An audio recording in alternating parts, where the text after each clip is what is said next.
Every once in a while, there's a point where you start to question the number of game releases. Despite numerous layoffs, studio closures, and project cancellations, more games are releasing than ever before. Even more concerning, in a good or bad way, it's really up to you to decide, is how many are worth playing. For every Monster Hunter Wilds or Death Stranding 2 on the beach, there may be a Starvaders, a Blue Prince, a Keep Driving. And that's not accounting for that backlog that you've already been meaning to clear for a while now, even as you add onto it with every sale. Having such a wide variety of releases isn't all bad.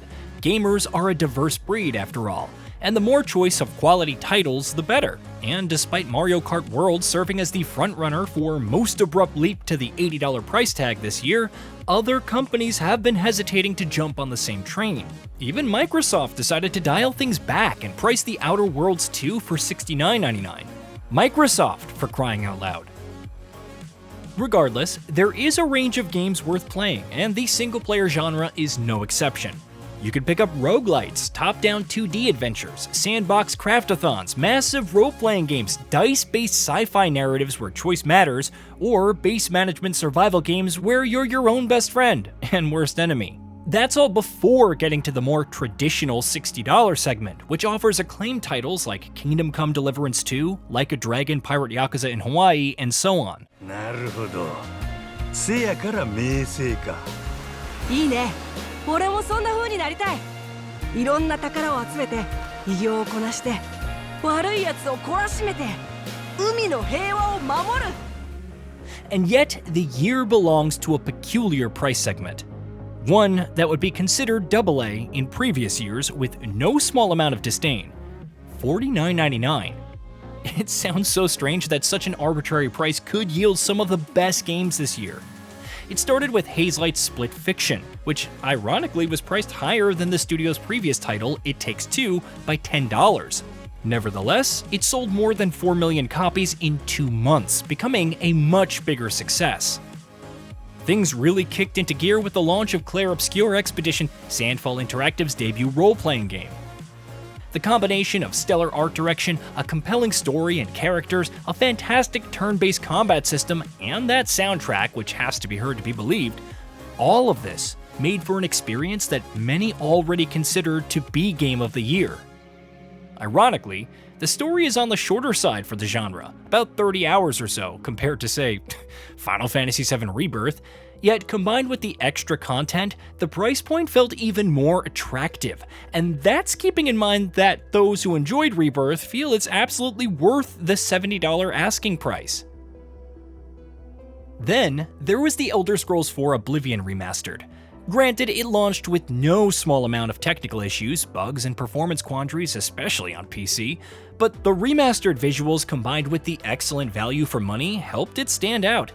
Consider that it's available on Game Pass, and yet it still moved enough copies to become the top-selling title in the United States thus far. Maybe it was the perfect storm of hype, and the $49.99 price tag was simply the cherry on top.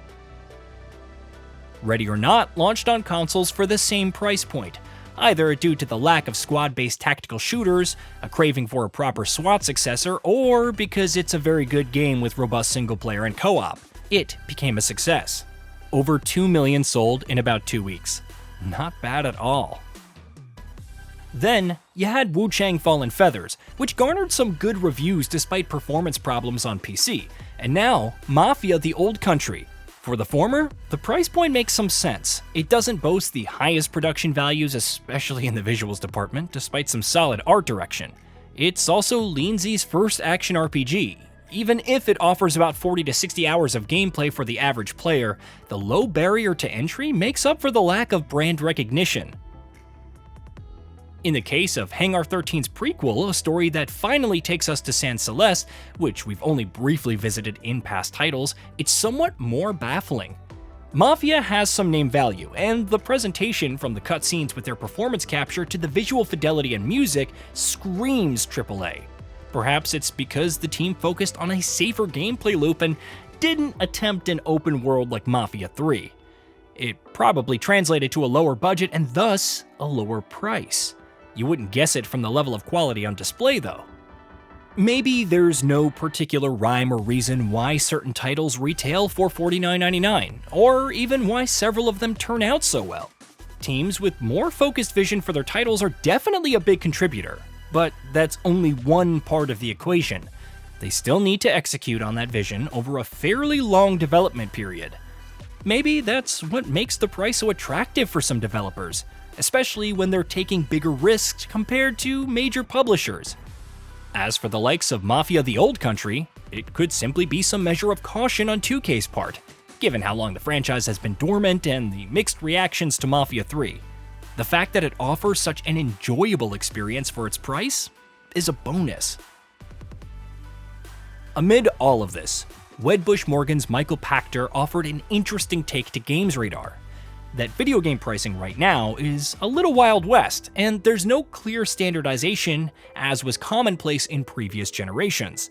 Furthermore, the titles which are priced on the higher end are those with super dedicated fan bases in general, where price sensitivity, particularly at launch, is very low, meaning that people want to play the game no matter what it costs. That would certainly explain why, despite mixed reactions to Mario Kart World's pricing, it still became a massive success with 5.63 million sold in its first month.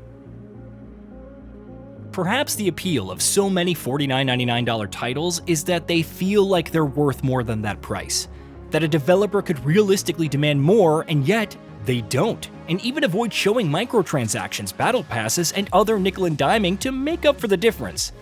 It's not a guaranteed winning formula, and time will tell if Mafia the Old Country is justified in pursuing that price when it could have sold for higher and arguably earned more revenue per copy sold. But the fact that it's a trend is something worth celebrating.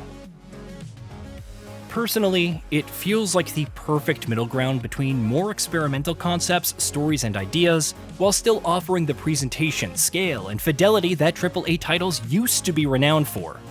Value is subjective, that will always be the case, and there are plenty of $60 to $70 titles which have provided dozens of hours of entertainment for fans.